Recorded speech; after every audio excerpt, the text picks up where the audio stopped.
Let me show you how to be a good Bayesian. Today I am joined by Jacob Buffa, the Senior Director of Performance Science and Player Development for the Houston Astros. Growing up with a deep-rooted passion for sports in St. Louis, Missouri, Jacob's journey from aspiring baseball player at Missouri State University to leading player development and performance science is nothing short of inspiring. Jacob discusses the critical role of nutrition and conditioning in athlete development, emphasizing the innovative use of education and visual communication tools to help athletes understand how their dietary choices impact performance.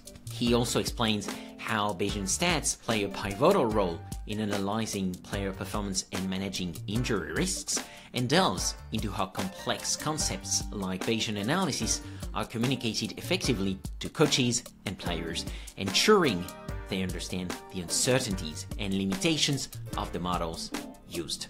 Finally, Jacob and I discuss emerging trends in baseball science, such as biomechanical analysis and the application of computer vision algorithms. This is Learning Bayesian Statistics, episode 114, recorded June 20, 2024.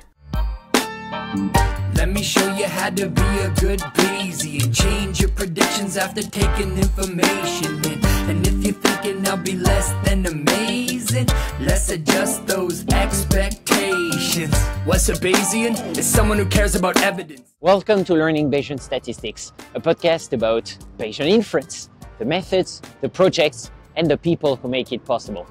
I'm your host, Alex Andorra. You can follow me on Twitter at Alex_Andorra, like the country. For any info about the show, learnbayesstats.com is la place to be. Show notes, becoming a corporate sponsor, unlocking Bayesian merch, supporting the show on Patreon, everything is in there.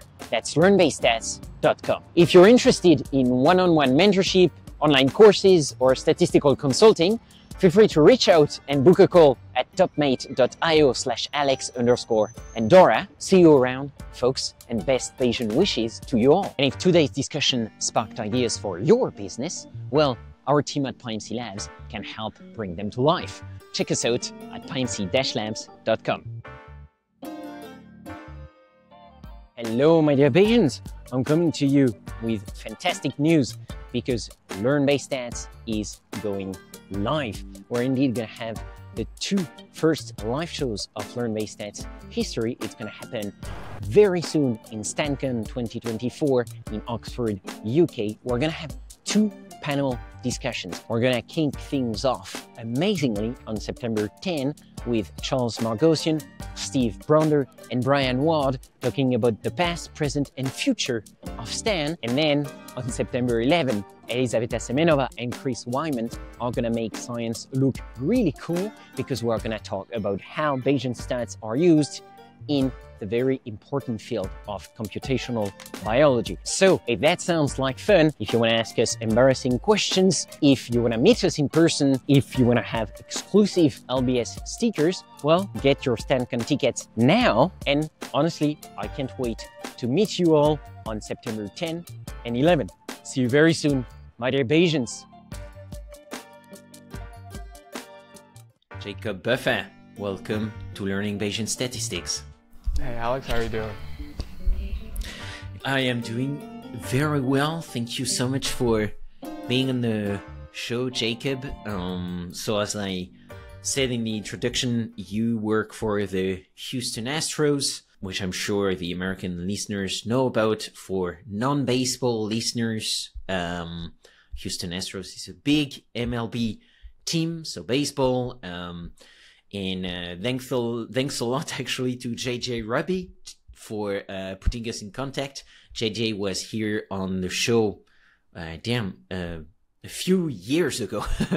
I don't even remember the number of the episode, but for people curious about what JJ is doing at the Astros, he was not at the Astros at the time, but you'll get an idea of what he's doing. He's doing absolutely tremendous job in the R&D department.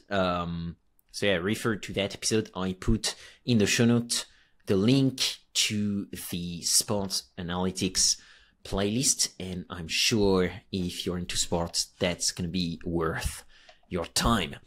But today we have Jacob with us, and I'm having you on the show because you're doing a lot of different things, and your background is actually super interesting. So, yeah, maybe tell us what you're doing nowadays, but mainly how you ended up working on this, because I know your path is marked by a passion for baseball, sure, but it was still a bit sinuous and random, so I love that.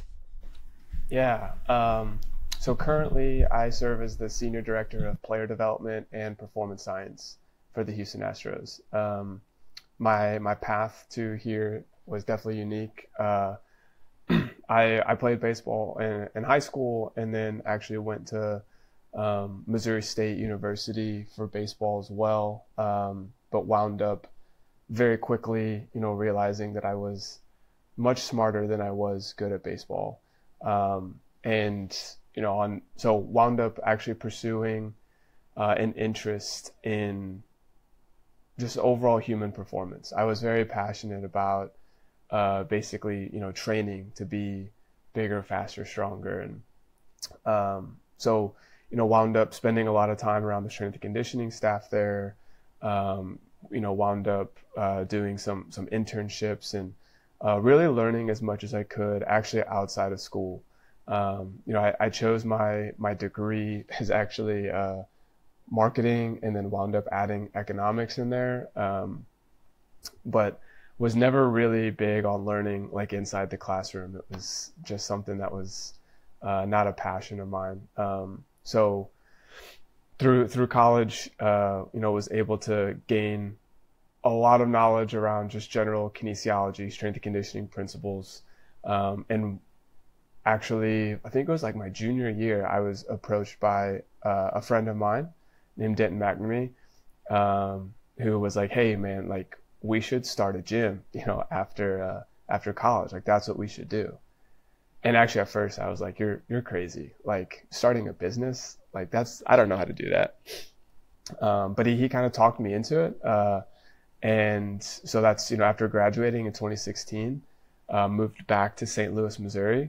And, we had some connections. We played baseball together in high school. He went off to play at Rockhurst, but we had some connections in the St. Louis area with baseball teams. And we wound up leveraging those to be able to start training some kids, and got a building, and basically kind of step by step, figured out, how to do it, how to run the business. And one of the things that we did that turned out to be relatively unique there was, we were very passionate about identifying what underlying physical qualities were truly being impacted to help improve on-field performance. Because deadlifting more or squatting more is definitely important, but there's not necessarily like a causal relationship to throwing, 5 miles an hour harder. But there are certain first principles that we're trying to impact. So, this is where I started to learn a lot about force plate research and just general, linear physics. And, we purchased a set of force plates ourselves, started jumping athletes, really diving into the movement signatures, the force velocity profiling. And we started testing guys' bat speed, their throwing velocity, and just started keeping all of this information with players. And over the course of a couple of years, wound up, being able to have some research around why we do what we do. And we were really enjoying it. And then the Houston Astros in 2019 opened up a job called a performance coach. And this was traditionally what baseball would call a fourth coach or a development coach, which coaches first base, maybe coaches defense and base running. But this role, they actually expanded to help in performance science. So the Astros were actually the first organization to have a sports scientist in baseball. So they were very passionate about this. And, part of this role was helping to do the sports science testing, helping to do the workload monitoring, a lot of the grunt work, like quite frankly, but it was, definitely insights into multiple departments. So it was something that given I never had actually a formal degree in kinesiology or anything like that. I actually felt like this was my first shot to actually work professionally, or work for someone, work for an organization or in sport. So I applied and wound up getting the job, actually. I actually remember, Bill Furcus, Pete Patilla, and Jose Fernandez were the three who I interviewed with and who wound up hiring me. And I'm forever grateful to all three of them for taking a chance on me, because my resume was nothing spectacular. And so I wound up doing that for 2019. In 2020, they actually, or after that season, they offered me a position as a sports science analyst. So I accepted that role, moved down to West Palm Beach with my wife, where the spring training complex is, and was a sports science analyst for 2 years. And then in 2022, the Astros decided that they wanted to make a bigger, more formal investment in biomechanics and sports science. So they started a performance science department, and they asked me to be the director and build it out. So was very grateful for that opportunity. In 2022 and 2023, I was the director of performance science, building out that team and trying to get that research off the ground. And then just this past year, at the end of the year, they asked to expand my responsibilities again to oversee player development. So that is the long story of like how I wound up where I'm at. Yeah, I love it. It's absolutely fantastic, and that's also why I wanted to have you on the show. Because as you were saying, also you did quite a lot of weightlifting, which I am personally very interested about. I do that very amateurly in my local gym. But something I discovered when digging into the science of weightlifting is, and that was surprising to me because like, I didn't know anything about that before doing that myself, diving into the science of it and basically conducting small RCTs on me, at the gym and, coming up with my own, macro cycles and so on. So something I was really,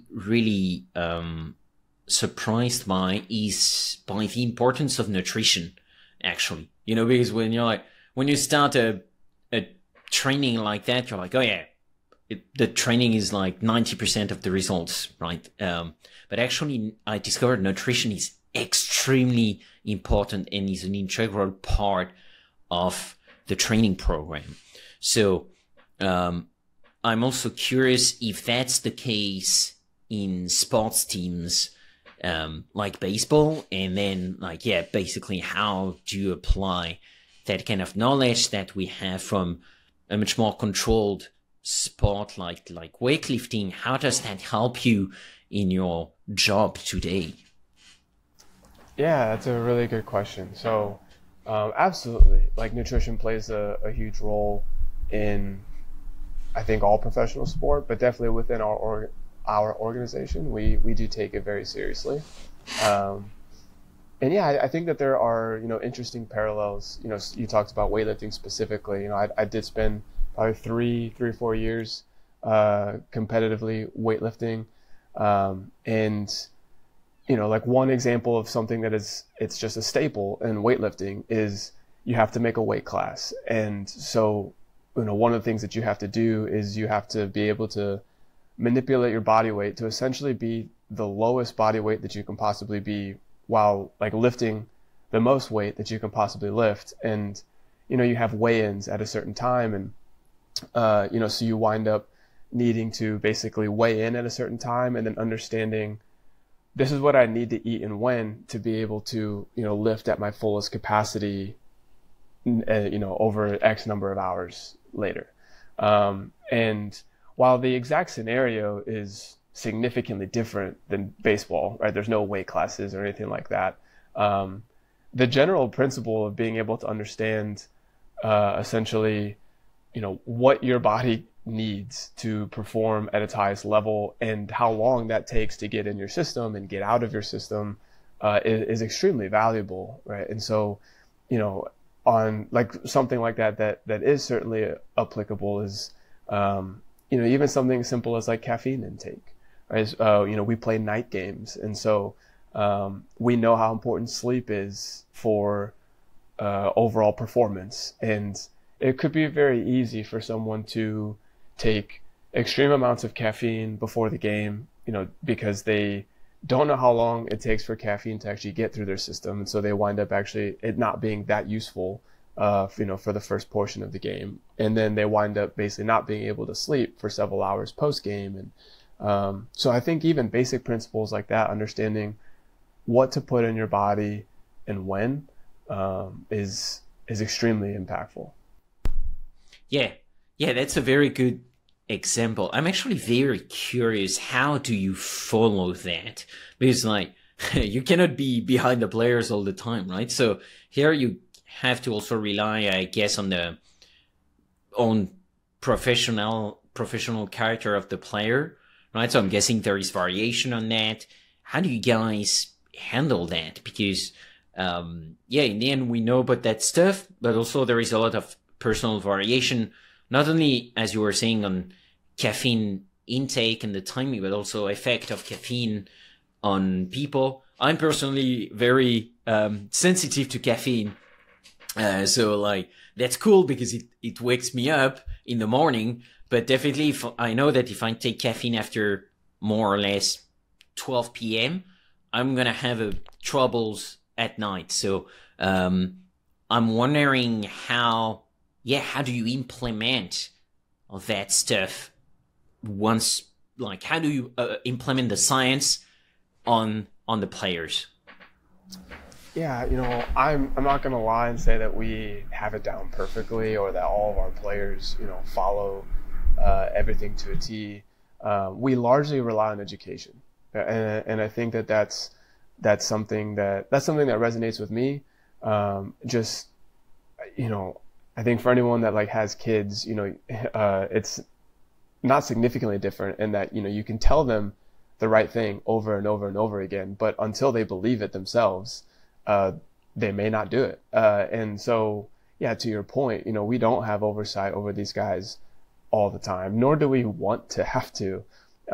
So the best thing that we can do is essentially educate them on why it's important for their performance, why it's important for their careers, and try and distill complex science into very simple but impactful infographics, and try and communicate things visually, and essentially get them to believe and understand that if they want to improve their performance, this is something that they should do. And definitely when players do that, you can definitely see it because they take ownership over their careers, and we definitely see changes on the field as well. Okay, yeah, I see. That must be super interesting. So you basically get the players somewhere together, and you like go through the application of the science. I don't know, like today is about caffeine, tomorrow is about sleep, and next week is going to be about meal timing, stuff like that. Is that how that works? Yeah, essentially. We have the draft coming up here, July 14th to the 16th, and that's a great example of like after the draft, we have an onboarding process for all of our players, and so they will learn about the Astros philosophies in many areas. They'll learn about what our hitting philosophy is. They'll learn about what our defensive philosophy is. They'll learn about what our strength and conditioning philosophy is, and one of the things that they'll learn about is our nutrition philosophy. And it's definitely on the education side. It's why are carbs important, why are fats important, why is protein important, how much of that should you intake, what are the proper sources, and ultimately, we always try and tie it back to on-field performance. So for example, we can educate players that if you're playing in the field, carbs are important for essentially like high bouts of energy, right? And one of the key performance indicators of basically being a good defender in the outfield is how fast you can run, and how much ground you can cover. And if multiple balls are hit to you, like, can you do that multiple times? And so, it's a non-trivial thing to be able to fuel your body correctly for maximum effort sprints multiple times, over several hours. And so if we can tie it back to basically, what they value, I think it has a better chance of landing. Okay, yeah, that's definitely super interesting. I love that. And yeah, that also personally, that timing of things is, I can see, very interesting. You have also to understand, like, there are definitely some moments of the day where I'm more efficient at the gym than, I'm definitely much more efficient in the morning than at night, right? So I almost never train at night or the evening if I don't have to. And I much rather do that in the morning. Also because I have the caffeine boost, so I'm like, and going to the gym after a full day of work is just like, that's hard. I much prefer go for a walk or something like that. But definitely something I resonated with, and that's very anecdotal, but, you were saying that there are some late night games, right? And so you have to take your caffeine at the right moment so that it gives you the boost for the game, but at the same time doesn't disturb your sleep. So it's a completely different field, but I do some stand-up from time to time, and stand-up shows are at night. And so I actually have the same issue. Like, I came up with that timing stuff, like very nerdy caffeine timing the other day, just before a show, because I wanted to have that, but I knew if I took my caffeine too late, I would not sleep, for instance, before like 3 or 4 a.m., which happened to me before. So like that made me laugh when you talked about that, because I was like, oh, well, not only, high sports professional have that issue. So thank you so much, Jacob, for all the work you do on that. That's actually useful to much more people than you thought. Yeah, I wouldn't have guessed, but that's good to know. You see, yeah. Well, that's actually the same issue, right? So, for any people who have to do some stuff at night where they need to be alert, I guess that will be useful to them. And now I'm curious also about what you do, the kind of work you do for analyzing player performance and injury risk, because I know these two topics are like extremely important for a professional sports team. So I'm wondering how Bayesian stats are applied here and how they can be helpful.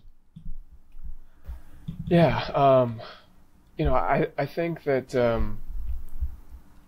there's a significant way that just the overall Bayesian framework is applied, and I think if we think about the components of professional sports, being successful in professional sports, some of them being skill acquisition, cognitive processing, in-game strategy, and then obviously, kinesiology or, injury risk.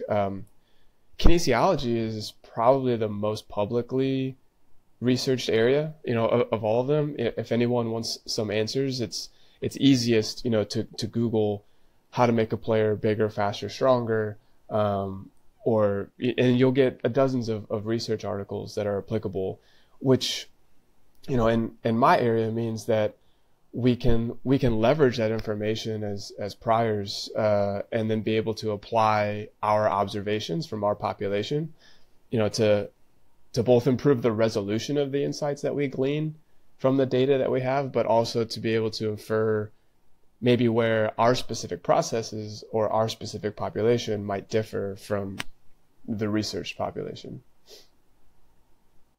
Okay, I see. And what would you say is the state of the science on these fronts? Like, are we somewhat confident, or is that something that's really at the frontier and that's evolving almost every year? I think that there are aspects of it that we are very confident in, and there are aspects of it that are definitely evolving. So an example of aspects that we are confident in is, like, we are very confident in how specific musculature and their functions apply to injuries and human performance. Very confident in a static state. I think that we are one area that the research is improving in is understanding maybe how these function in a dynamic state, right? And an example of that would be, it's maybe easy to take a look at hamstring strength, right, and players' hamstring strength, and then track that over a season and see, okay, who hurts their hamstring more or less, right? But it's, there are certainly aspects to like sprint mechanics, right, that impact that maybe are less obvious because there's not quite as much quantifiable information on it right now. It also requires, essentially getting more nuance and understanding what is the muscle doing at the time of injury, right? And given that injuries are relatively sparse in nature, when compared to non-injured instances, that type of information is tough to come by. But there are definitely people doing, good work and trying to understand how coordination, fits into injury mitigation. So that's one area that we're improving. But I do think it's very good, and we're very confident in overall, how does musculature impact injury risk. Okay. And what would you like? What is a question or topic in particular in that realm that you'd love to see answered in the coming month that are really curious about? Man, in the coming month, well, I guess, I don't know if this is specific enough. It's definitely not in the coming month, but, one thing that like we are always pursuing in the baseball industry is, one of the things that is most important to a pitcher being successful on the field is how hard they throw. That's like pretty common. The harder you throw, generally, the better the results are going to be.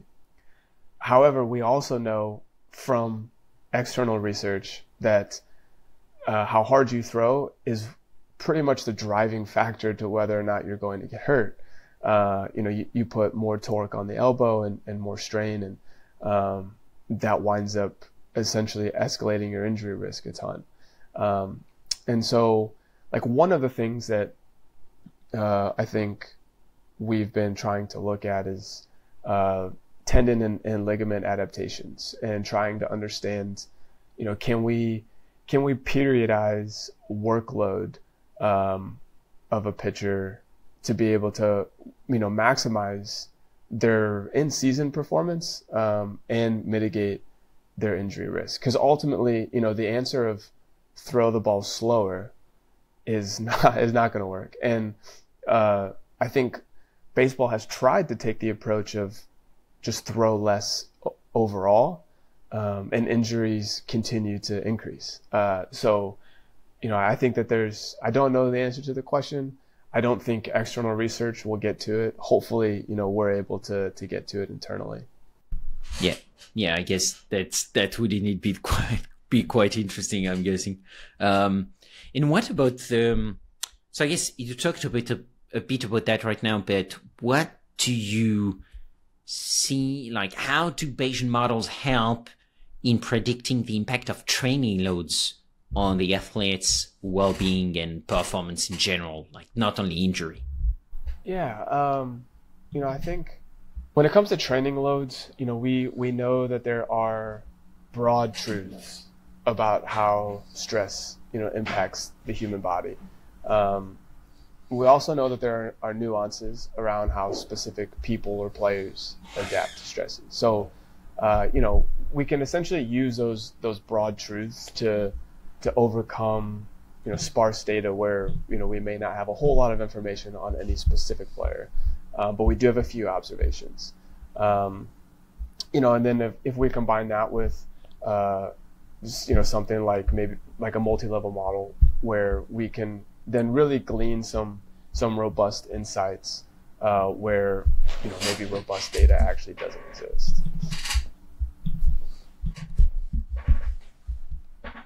I see. Yeah, for sure. I mean, that's definitely where hierarchical models would definitely be super helpful. Like if you can relate the different positions and the different players and the different population of players, definitely super powerful. And what about so what you do also like you also work on athlete conditioning, right? And you do that, like you use the science of that to improve the training of the players. Is that right? Yes. Yeah. Okay. So how do you do that, and how do you use Bayesian approaches here? Yeah. Good question. So, I mean, I think it's, not unrelated to the last answer that I gave, but, one of the limitations of overall injury prevention is the amount of data that can be collected. We only have so many players that come through our system in any given year, or even through a couple years. And then we only have so many samples even within a given player. And especially on an injured population, right? The injured population is significantly less than the healthy population, to the point where, if you have one or two players who maybe got injured with what looked like healthy data, it can be difficult to discern. So, even when we go back to leveraging previous research, I think if we take the example, stick with hamstring strength and hamstring injuries, if we have hamstring strength information on players, we can absolutely take information from research and say, we believe within a certain degree of certainty that this is what a healthy hamstring signature or force profile would actually look like, and we can play around with how confident we are in that, to basically see what gets us closest to the actual outcomes. And then that allows us to, obviously be more confident in what we're looking at. Yeah, that makes sense. That sounds pretty challenging, but that does make sense. So from all that you're saying here, really something I can see is that, yes, if you look at the, like one question in particular, the data can be limited. But if you look at the overall amount of data, and definitely in comparison to other sports, baseball is quite rich in data, because you have inputs from game statistics, you have player tracking systems, you have physiological data, you have a lot of these sources. How do you integrate these diverse data sources to then provide interesting insights?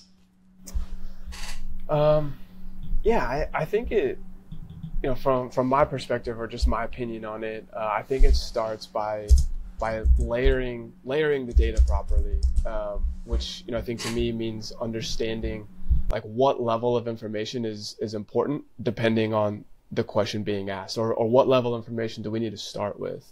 And so, for example, if we want to know, let's say, how we can make someone a better outfielder, right? First we're going to, if we jump right to, what's their reactive strength index from the force plates, and the reactive strength index is low, hamstring strength is low, I think we're going to lose a lot of people, right? There's not going to be a whole lot of people that will immediately make that connection and say, oh yeah, that makes sense. We fixed that. He'll be a better outfielder. But if we start with maybe asking the question, how many runs is this player worth as a defender? How many runs has he saved as a defender? Which may come from our ball tracking data, right? That may come from understanding which balls were hit to him, how many other defenders would have actually made that play, on average, something simple like that. Then we can maybe work backwards to the next level of information and say, well, it looks like maybe he doesn't catch quite as many balls as the average outfielder because he's not as fast. Like he's slower than average as well. And we know that the amount of ground that you can cover is certainly important. then I think you can make the next step to the physiological data and say, Okay. well, he's like doesn't produce a whole lot of force and he's not super strong. So now people start to actually link the two and say, okay, now I can see how improving his hamstring strength and his force production qualities makes him a better outfielder. Okay, yeah, that's fascinating. So it's like, yeah, different hints basically that you're picking up from the data. Yeah, essentially, and making sure that basically, yeah, each one is applied at the right time. Yeah. And well, I think that's, a question I have that's related to that also is then what do you think are the most significant challenges that you face, not only you, but the whole, science team, which are these challenges that you face when you're applying Bayesian stats in baseball science, and how do you address them? Really good question. Actually, I think that the largest challenge is actually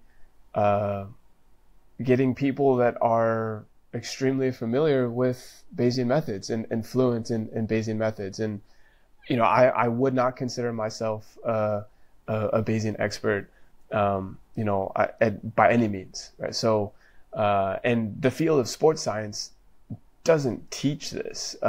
It's very limited in the statistical methods that it actually teaches. And so, I actually think one of the I guess maybe another tangent, like it's related, is people in the field of sports science tend to be very tied to what previous research methods that previous research have done, right? So they'll come in and they'll say, I want to do project X, and these two papers were written on this project and they did it this way. So this is exactly how I want to do it. These are the statistical methods that were used. And a lot of times these papers are written by very, very intelligent strength and conditioning coaches or exercise physiologists, but they're not written by people with strong stats backgrounds. So I think getting people in the field that are actually familiar with this type of approach is the largest obstacle.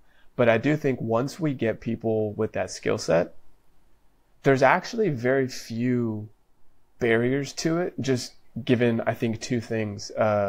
The first one being the amount of tools that are available to use Bayesian methods across both Python and R with very simple syntax and are computationally fast has expanded tremendously, just over the last 6 or 7 years since I've been paying attention. And I also think that how we communicate Bayesian stats generally aligns with how people think. Right? People know that there are uncertainties around every decision that is made, and we know that some uncertainties are wider than others, and depending on our risk tolerance, that may factor in more so than just a single point estimate. And so I do think that overall, like communicating them, I think that's actually one of the strengths of Bayesian approaches. Okay, I see. Yeah, that's very interesting. So it's like it's a mix of like not only the data and the availability of those, and also I guess the importance of having at least a part of the organization focused on that, but it's also a technical side in the sense that you definitely need people who are able to work on these with these kind of methods that you're using a lot, and Bayesian stats are definitely a very important part of that workflow. Yeah, absolutely. Yeah. And actually how, because you have to communicate, as you were saying, your findings and the results of your models to a lot of different stakeholders. So how do you do that? I know from experience that it can be challenging. So how do you communicate these complex statistical concepts like those from Bayesian analysis to coaches and players to ensure that they are effectively utilized? Yeah, that's a non-trivial task as well. And I do think, one of the things that we try and do is we do communicate it in different ways to different groups of people, right? You know, I think when talking with JJ's group in R&D, you know, we're actually going to want to be as technical as possible because we actually want their input, you know, on the methods, and they're going to want to know, you know, can I trust these results, you know, based off of the process. You know, if I'm communicating with a coach or a scout, they don't care about that, right? If I'm communicating with them, it's actually more so like one of the general approaches that we take is, you know, can we distill the information that we have, you know, down to as few dimensions as possible. So, you know, oftentimes what that looks like is maybe at most 3 or 4 dimensions where, you know, obviously if we're relaying it in a graph, you know, we have our X, Y axis, and then maybe it's, you know, gradiented with a specific color, and faceted by different positions, right? So, you know, for example, if we're trying to communicate, elbow injury risk of a pitcher, you know, we might take a look at, the you know, X-axis being shoulder strength, the Y-axis maybe being lower body strength or something like that. It may be gradiented out by injury risk or probability, and it may be faceted by how hard you throw. So that way, you know, we can communicate 4 different variables, but very, very simply put, and hopefully easy to distill down. I see. Yeah. And what do you, in your experience, what are the most common challenges of consumers of these models? So be it players, be it coaches, be it people from the business side. What do you see as the main difficulties, and what would you recommend? What would your advice to listeners who have to do the same at their work? Maybe not for coaches and players, but for other stakeholders who are not part of the model building team, but have to use the models in their own work. Yeah, so I think that there are 2 obstacles, and they're actually kind of probably competing obstacles. I mean, the first one is, you know, we want to be as concise, as quick as possible, right? We don't want to say, okay, you know, look at this visual, then this visual, then this visual, then this visual to make your decision, right? If we can encompass it all in a single visual or, you know, a single pillar of philosophy, that's what's going to resonate. Otherwise, you know, they may forget, or if it gets too complex, they may not even try and use it.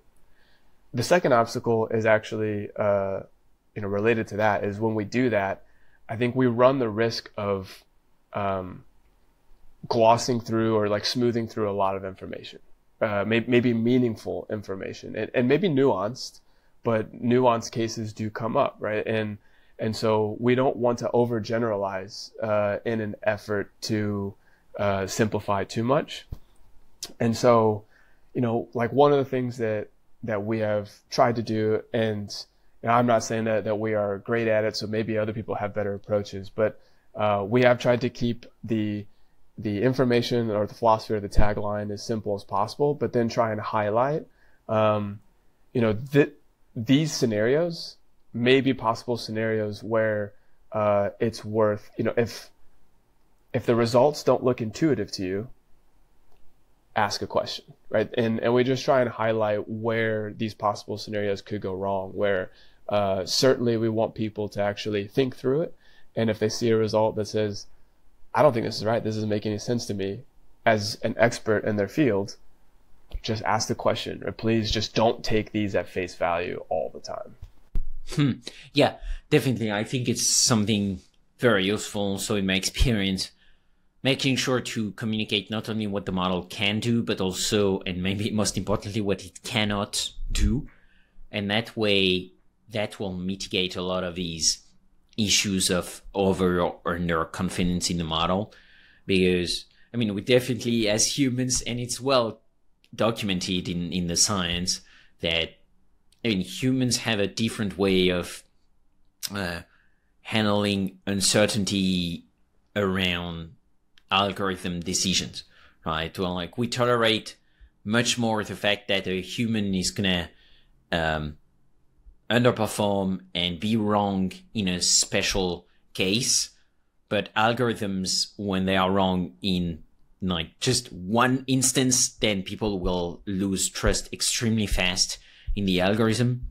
So yeah, like I think it's something to be very careful of when we communicate our models, because, well, people will be way more, will be way harsher on the model than on a scout, for instance, right? Like a scout can be wrong many more times than a model for recruiting players can be, because of that bias that humans have. So I think it's very important to communicate that, as you were saying, and also to communicate that the model is not, just a machine. The model is made by humans. So, be a bit kinder to it, please. Yeah. I mean, I think a good example of that, at least for us, you put it well, communicating what the model can't do. For us, that's actually, our injury risk models, I think fall a lot in that category, where like, if we were to actually communicate, if we actually communicated the exact probabilities that the model outputs of someone getting hurt, it's almost always going to say that the odds are they don't get hurt, because those are the true odds, right? That at any given time, if someone goes out there and plays, the odds are that they won't get hurt. And so then, we can communicate that like the model that we're using is not necessarily to make the prediction whether or not that this player is going to get hurt. It's to infer, what physical qualities or what features are actually important that we can impact that lead to more or less risk. And so maybe it's less about, is this player at 45% risk or 35% risk? It's more about, what do we deem as important that would put that player at more or less risk? And then is that worth it? Yeah. So basically, communicating all the uncertainties around the decision to make. Nice. Yeah. Cool. Well, I think I've already asked you about a lot of that, like very precise, science questions. So maybe now, to play us out a bit more, looking towards the future, are there any emerging trends that you see in baseball science that you believe will significantly impact how teams manage training and performance in the near future? And yeah, are there also some, breakthroughs that you would really want to see? Yes. So actually, as far as, future, I guess, more or less like innovations, in this field, one of the things that makes me very excited about my role is I actually do believe like performance science in general fits into that category. And I guess more specifically as it relates to biomechanical information. So like we've talked a lot about just general kinesiology and physiology in this conversation, but over the last, I think it was 3 or 4 years ago, Major League Baseball rolled out Hawkeye information, which is, tracking the individual joints of every single player. And that is where a lot of injury research comes from, especially in the baseball field around, torque of the elbow and things like that. And so I do believe, like I'm very excited at that data set, and I believe that that's where the arms race is in baseball, is who can leverage that information the best. As far as breakthroughs that I'm hoping for, I don't know, maybe I could probably change my answer if you would like me to change it, but I actually think that not necessarily on the research side, but the quality of the computer vision algorithms and the tracking, I'm hoping that breakthroughs occur there, and maybe even more specifically the speed at which those algorithms those models are processed. And I guess that's for two reasons. First of all, when we're talking about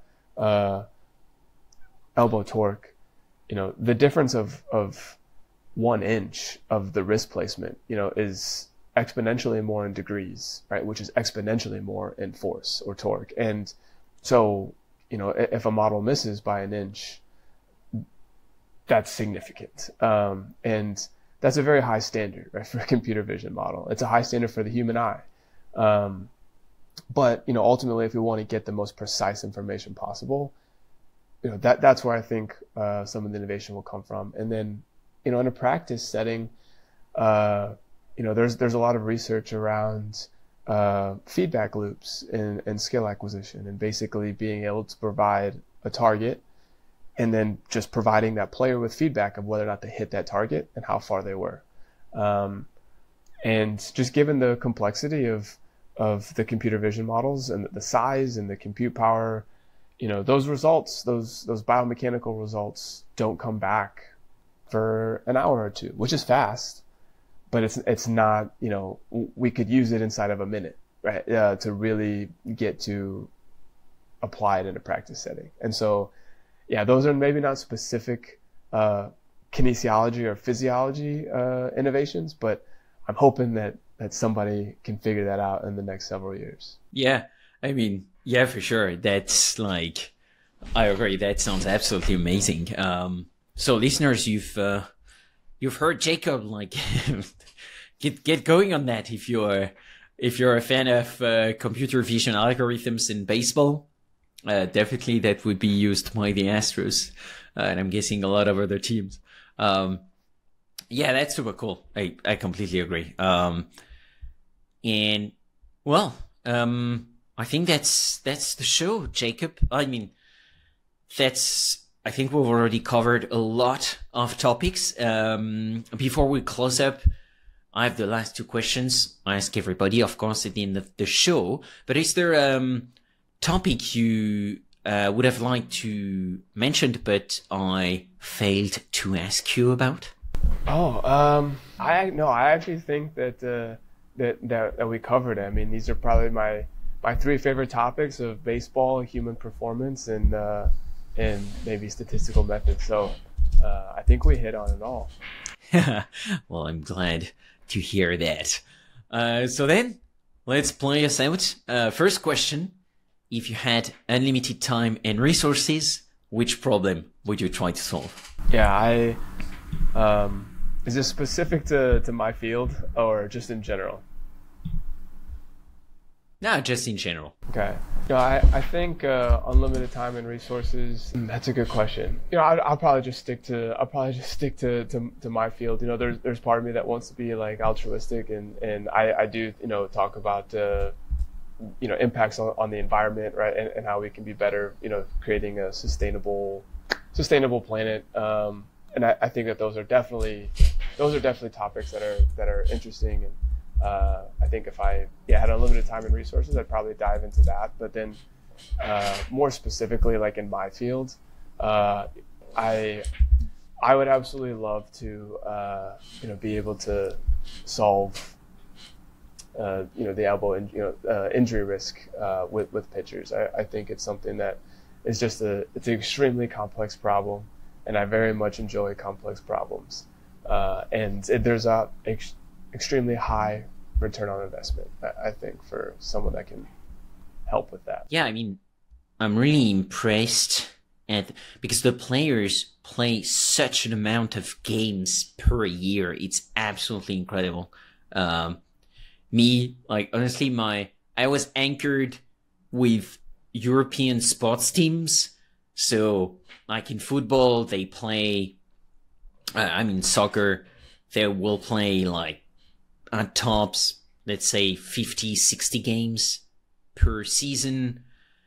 Rugby, it's less. So, when I started working in baseball and I saw the number of games that these guys play per year at such a high level, I'm honestly surprised that they don't get injured more often.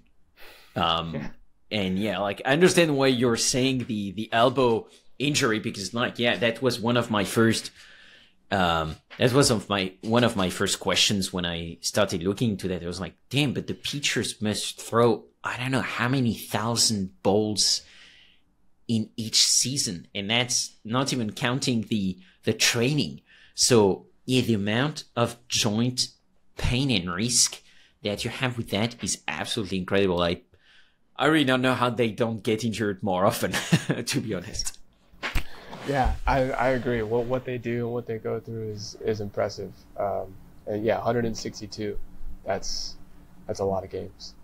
Yeah, damn. And is that actually, so maybe last question before the very last question, but do you see any, like, is the pitcher position really the one that's the most at risk for injury? Or is that pretty much, well, widespread across the positions? Or do you have some positions that are much more prone to injury? No, I mean, it's pretty centralized at the pitcher position. There are definitely injury risks all over the field. But in terms of the biggest, the injury risk on the mound is exponentially higher than any other injury. And I think if we look at the game of baseball, the throwing motion is probably the only one that like truly pushes the limits of the human body. Right? Sprinting, no offense to any of my baseball players, love you guys, but they're not the fastest in the world. They're not pushing that barrier. They're not the strongest, in the world, but that right or left arm and the delivery is moving, the fastest in the world. And so I think that's the one that pushes the boundaries the most. Yeah. Okay, interesting. Yeah, I mean, I'm not surprised, but that's good to hear you say that. Yeah, I mean, the amount of pitches they have to make is just like, I can't believe that. It's just absolutely incredible. And also, like, if you have any baseball players listening to that episode, well done. That's like, that's impressive. Like, you let me know if you have some Houston Astros players listening to that episode. That's like, great publicity. We need to, like, advertise that on the social media. No, but it's like that. That'd be quite amazing. Oh, actually, do we have any study about then pitchers who retire and how their joints age? Because I know for US football, for instance, that can be quite a big, they can still be at a high injury risk even after their professional career. Is that the case also in baseball? Or do we not know about that? That's a good question. I'm not going to say that there's not research. I haven't, there could be something that I'm not aware of. But I haven't read personally, any research on it. So, yeah, I'm not aware of any. Okay, yeah. Yeah, I'd be interested in that. If anybody in the audience knows about that, let us know. And well, finally, last question for you, Jacob. If you could have dinner with any great scientific mind, dead, alive, or fictional, who would it be? Oh man, I'm gonna go with fictional, and I'm gonna go with Tony Stark as Iron Man. I'm a big fan of the Marvel movies, and so I think he's the one that I'd like to have dinner with. That's a great answer. Yeah, I have never had that one on the show. So yeah, like, you're the first one, but I understand. That's definitely my favorite of all the Marvel superheroes. So yeah, I love that. Yeah, that would definitely be super cool. Would you ask him if you can fly the Iron Suit? Definitely. And I'd hope that he would say no, yeah, but I would have to ask. Yeah, I mean, yeah, for sure. Yeah, I would definitely ask. Like, you should probably also ask if you could play baseball with the Iron Suit. I'd be probably super fun. Yeah, that might be my only chance to make it professionally. Yeah, I mean, pitching with the Iron Suit, you must throw pretty fast. So, like, you should think about that, Jacob. That would mitigate injury risk a lot. Yeah, probably. Well, on that note, I think it's the perfect time to close. So, thank you so much, Jacob. That was a pleasure to have you on the show. Thanks again, JJ, for putting us in contact.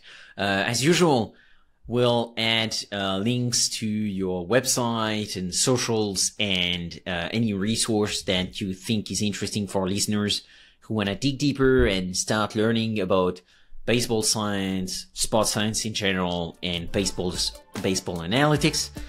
Thanks again, Jacob, for taking the time and being on this show. Thank you very much, Alex. I really enjoyed it. This has been another episode of Learning Bayesian Statistics.